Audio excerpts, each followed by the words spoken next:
This video is brought to you by Audible. Start listening with a 30-day Audible trial. Choose one audiobook and get Audible originals absolutely free. Now, you guys are on the internet, so I bet you've already heard of Audible, but maybe you're not a member yet. Audible have the largest selection of audiobooks in the world, bar none. Just start with Audible using our link below and you'll get a 30-day free trial, and you can use that trial to get one audiobook for free. There's loads of great stuff on there, huge range of audiobooks, like I say, so you're bound to find something you love. I recently listened to In the Plex, which is the story of the history of Google. It's a really interesting listen, fully recommend it. But it's not just audiobooks. Every month with Audible, you get a credit, you get that audiobook of any value, plus you also get access to Audible originals, which you can't get anywhere else, and you also get access to news digests from big news organizations. Plus, exchange an audiobook if you don't like it. You get to keep your audiobooks forever. You can listen anywhere on any device. Audible is just the best. Go get it now. Just go to audible.com/brainfood or text brainfood to 500 500. Martin Luther King Jr. was born January 15th, 1929, Michael King Jr., named after his father, Michael King. However, after a trip to Germany in 1931, Michael King Sr. changed his own name in homage to historic German theologian Martin Luther.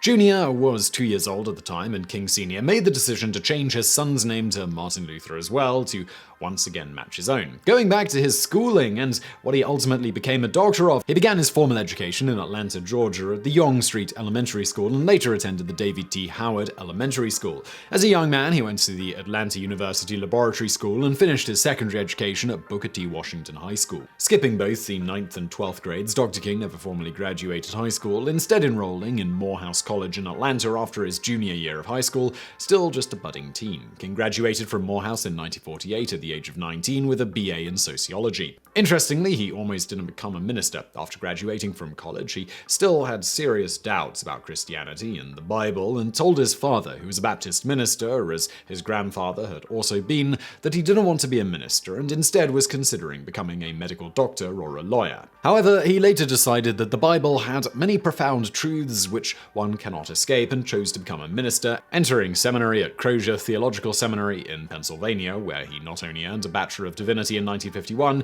but was also awarded a graduate fellowship that allowed him to pursue his doctorate. From there, King enrolled in Boston University School of Theology and began his doctoral studies in systematic theology, with his dissertation ultimately on a comparison of the conception of God in the thinking of Paul Tillich and Henry Nelson Wyman. No doubt an absolute page-turner. An interesting thing to note about his doctorate and this dissertation, however, was that there were some rumblings to later revoke his doctorate, owing to the fact that the Martin Luther King Papers Project in 1989 made the discovery that King had plagiarized many parts of his dissertation, though oddly in many other parts correctly cited sources with no real rhyme or reason to things copied versus things sourced. A committee at Boston University later investigated and ultimately chose not to revoke the doctorate because, to quote them, it was impractical to reach on the available evidence any conclusions about Dr. King's reasons for failing to attribute some, but not all of his sources. Further, it was determined that had he correctly cited the portions he copied, the work still contained significant enough contributions and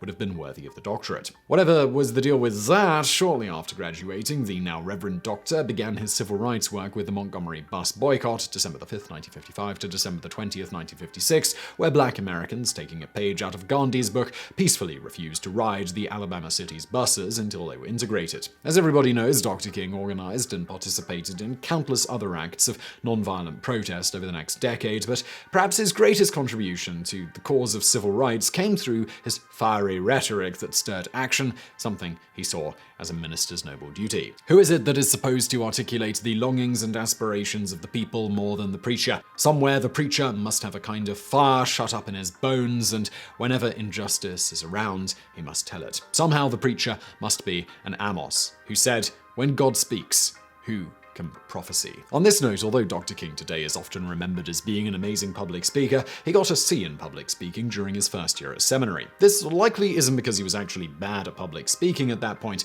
His father noted that even before going to seminary, King Jr. was one of the best public speakers it's seen.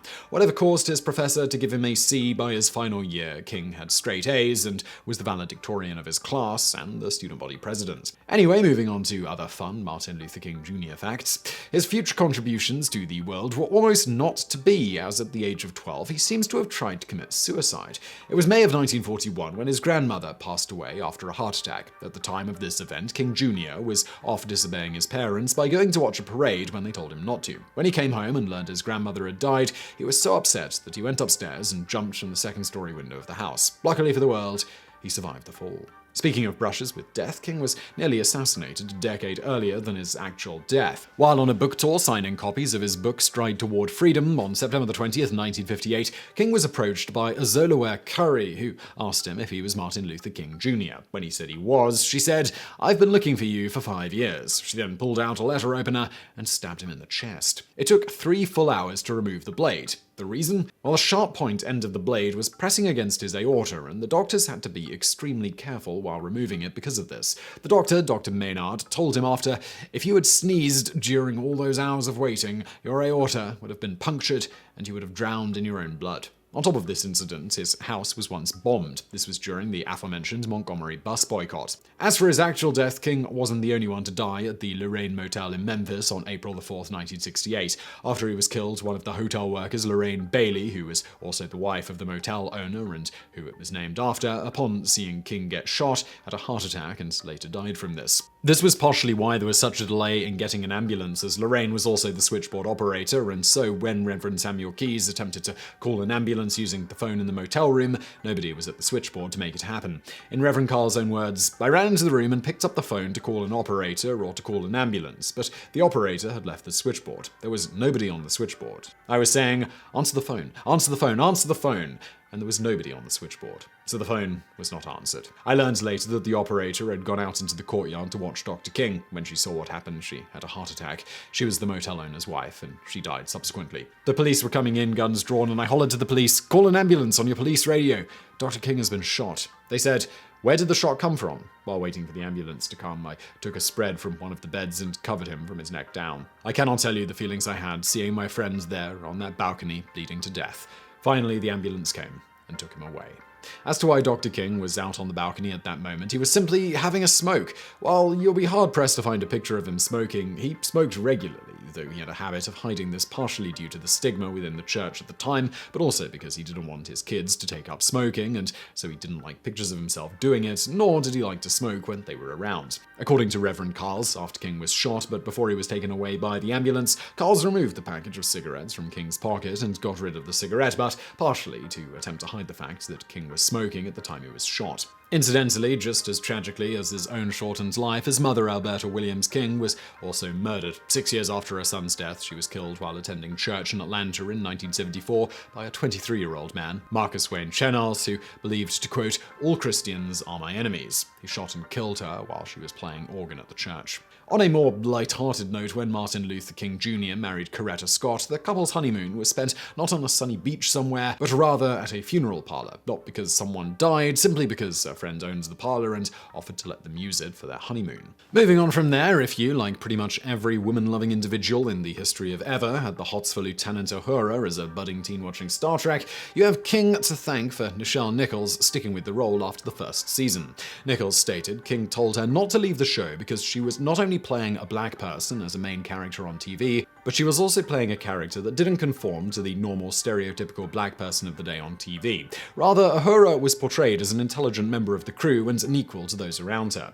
This seems to have had the intended effect. Whoopi Goldberg once stated when she first saw the character of Uhura on TV, she said, "Mama, there's a black lady on TV, and she ain't no maid." It was partially because of this that Goldberg became such a huge Star Trek fan and later pushed so hard to get a character on Star Trek The Next Generation. Specifically, when Whoopi Goldberg first learned they were making a new Star Trek series, she got LeVar Burton, Geordie LaForge, to ask the producers of the show if she could have a part. The producers initially ignored Goldberg's request, as they didn't think she was serious in wanting to be on the show, given the stigma at the time against being on TV shows when you'd already made it as a movie star. They later learned she was indeed set on getting a part after she approached them directly when Gates McFadden briefly left the show. She told them she wouldn't be able to do every episode, so wanted a semi-regular role, and thus they wrote the character Guinan for her, arguably one of the best characters in the series. This way, she could come and go on the show as her schedule allowed. Incidentally, the character of Guinan was named after famed early 20th century performer and nightclub owner Texas Guinan, who died of dysentery in 1933 at the age of 49. Moving on from inspiring Goldberg, the character of Lieutenant Uhura also inspired Ronald McNair, the second black person in space to become an astronaut. McNair's brother stated of Ronald, who died in the Challenger explosion, "Now Star Trek showed the future, where there were black folk and white folk working together. I just looked at it as science fiction, because that wasn't going to happen really. But Ronald saw it as science possibility. He came up during a time when there was Neil Armstrong and all of those guys, so how is a colored boy from South Carolina wearing glasses, never flew a plane, how is he going to become an astronaut?" But Ron was one who didn't accept societal norms as being his norm, you know? That was for other people. And he got to be aboard his own Starship Enterprise.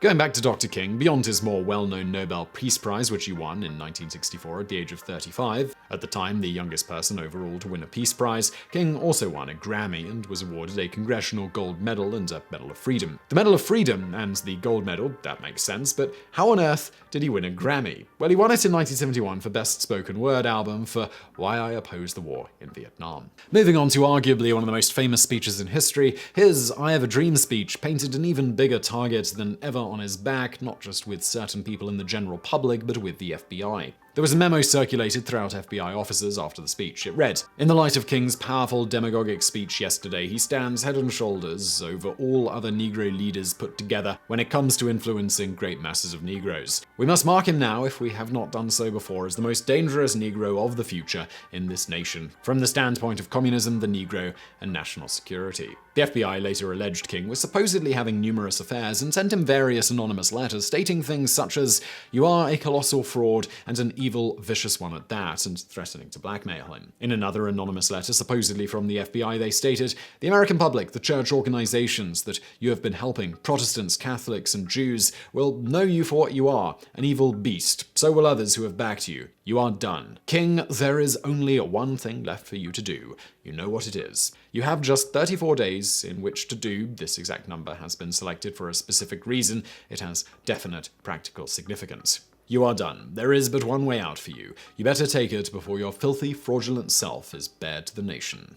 Many of the FBI's surveillance records, written and audio records concerning King, are currently held in the National Archives, but are sealed from public access until 2027. In the end, Dr. Martin Luther King Jr. tragically died on the 4th of April 1968. His final and one of his most memorable speeches occurred the day before, where he stated, "The nation is sick. Trouble is in the land, confusion all around. But only when it is dark enough can you see the stars. Something is happening in our world. The masses of people are rising up. And wherever they are assembled today, the cry is always the same. We want to be free. It is no longer a choice between violence and non-violence in this world. It's non-violence or non-existence. That is where we are today.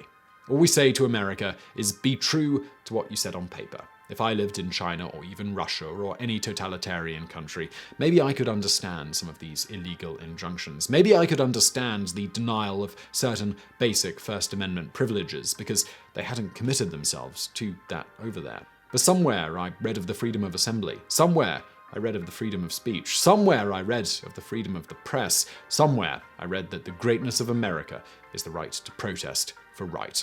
And so, just as I say, we aren't going to let dogs or water hoses turn us around. We aren't going to let any injunction turn us around. We are going on." He ultimately finished his final public speech on a rather prescient note, given his death would occur the next day, where he stated, "Like anybody, I would like to live a long life. Longevity has its place. But I'm not concerned about that now. I just want to do God's will. And he's allowed me to go up to the mountain. And I've looked over. And I've seen the promised land. I may not get there with you, but I want you to know tonight that we as a people will get to that promised land. And so I'm happy tonight. I'm not worried about anything. I'm not fearing any man. Mine eyes have seen the glory of the coming of the Lord." So I really hope you found that video interesting. If you did, please do hit that thumbs up button below. Don't forget to subscribe. Also, please do check out our fantastic sponsor, Audible. Link below. And thank you for watching.